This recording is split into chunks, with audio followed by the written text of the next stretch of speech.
Hello and welcome to this week's episode of Maximum Mondays. Today we are talking about the 7th book in the series, Angel. There's no little starting spiel, except for you can find the opening. They put before the book came out. They put a sort of preview synopsis on the website, on the main website. But since I'm going through the entire plot, I don't need to read that. So, early on in the novel, Max is suffering from mild depression at her mother's house. She reveals that Dylan is becoming more wise to her and learning to fight from her, as they have an early physical disagreement. Dylan finds her in a tree and kisses her, prompting the fight. Back inside, the flock is hanging low until Angel, who Max has been sweet to her since Fang left, notifies everyone that Jeb and Dr. GH are coming. Max is informed that she is to be the leader of a new generation of mutants, the Gen 77 kids, the flock was Generation 54 and the Erasers were 17, who have powers similar to the flock's, as well as being heat-proof, seeing thermal images, and more. Dr. GH, despite warnings from Jeb, says that Max will have to breed soon, preferably with Dylan.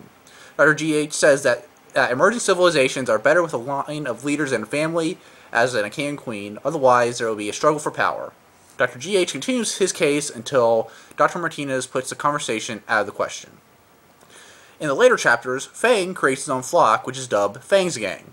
The first member, Ratchet, is a teenage boy who has enhanced senses and has to wear sunglasses and sound-blocking headphones so that he can handle being in places that would normally be thought of as eerily quiet. The second member, Star, is Rail Finn with blonde hair and cold blue eyes. In their first encounter with Star, it is learned that she almost wrecks a restaurant after finding out that they didn't serve hamburgers. She and Ratchet don't see eye to eye, which is proven when Star threatens to cut him off the knees without a blink. She spent 10 years in a Catholic school. Now what does it say is, when she says cut him off the knees with a blink, means that her power is super speed. So basically, well, I don't know if it's Flash level speed.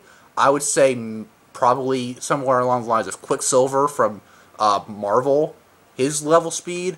But you never know. She could pull some weird Flash level speed in Nevermore. You never know. Another new character, Kate, is Star's best friend from school, although they are total opposites. She has thick, glossy black hair that won't stay behind her ears, supermodel cheekbones, and an easy smile. She seems to be the peacemaker between Ratchet and Star. Another member is Max 2, now known as Maya.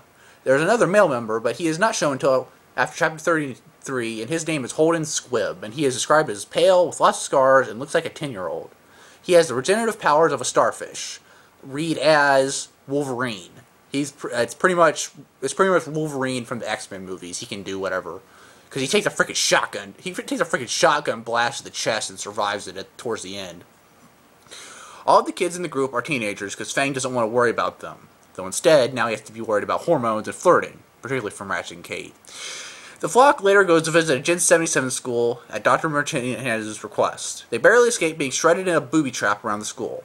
Dr. GH is missing after the plane crashes, and after an unsuccessful search for his body, i.e., he's still alive, Max and Dylan, later joined by Angel, go to check out the school anyways, where they are ambushed by some kids. The kids are described to have a slit going all the way around their heads with lots of eyes that constantly are looking around. Basically, they have 360 vision. The trio heads back to Dr. Martinez's house and encounter the computer hacker they met in Book 1 in the desert.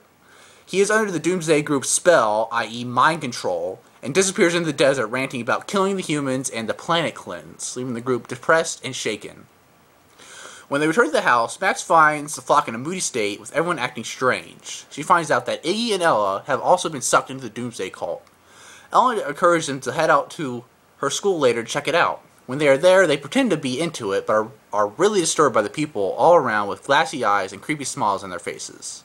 Iggy later opens his wings, and the cult members gather around him, saying that they want to be like him, that he's the future, and that they would gouge their eyes out to be like him. Sounds like a bunch of fangirls on fanfiction. I'm sorry. I've been on fanfiction a lot because I write for it. That sounds like a lot of the fangirls on that site. Sorry. Just a little dig at my own community. Then the flock then drags him out of there, leave Ella there, and stick him out as a cold shower as Angel fixes his mind.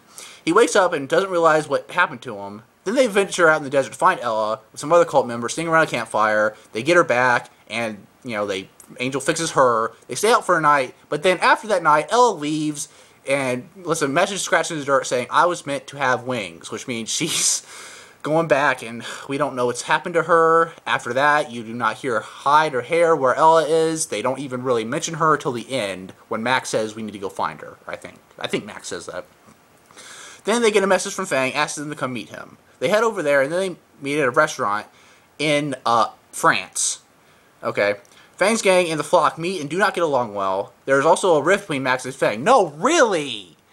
They eventually agreed to go out on a Doomsday Group rally in France. They go there and find out the rally is being held over a sewer system rigged full of bombs. They try to evacuate everybody while Gassy tries to summon the bombs. Later, Max and Maya fight off the somewhat leader of the Doomsday Group, Mark, and he falls to his death. But they look down below and see that wire sticking out of him, and he might have been a robot. And right before that is the point where Holden jumps in front of the shotgun blast and saves both of them. A little bit later, some of the bombs go off. Gassy gets most of them, but not all of them.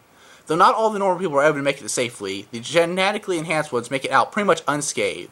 Gassy and Fang later come to Max saying that Angel is missing underneath the sewers. As they try to help and search for Angel, they are really sad about the destruction, seeing so many lives lost. Eventually, they end their search and Fang's gang leaves. But not after Max starts breaking down in Fang's arms and Fang comforts her.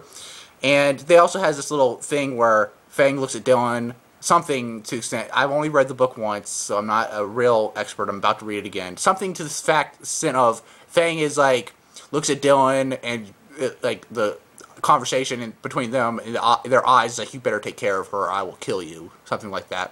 But then, in the epilogue, it shows what's really happening with Angel. She's in an unknown place hooked up to a bunch of machines with people whose minds she cannot read.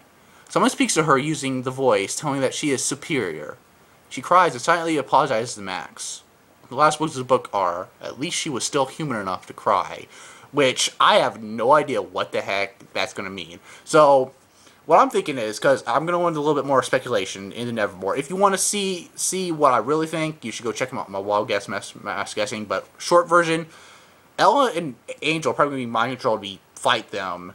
And I still think Dylan's evil. GH is alive.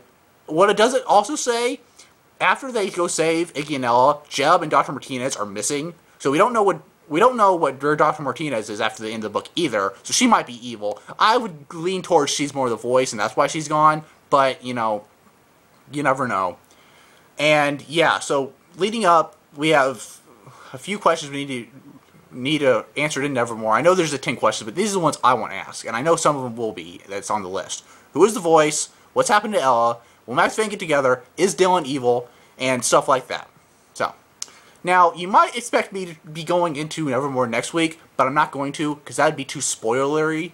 Because, one, I haven't read the previews, because I don't read previews, and I don't want to spoil it for anybody. And besides, it's only 5 weeks left on Nevermore. So, next week I'm going to start going over some of the minor characters that are actually a bit important. I think next week I'll be going over both Martinez's, being Dr. Martinez and Ella. So, look forward to that next week, and this is a pretty long video.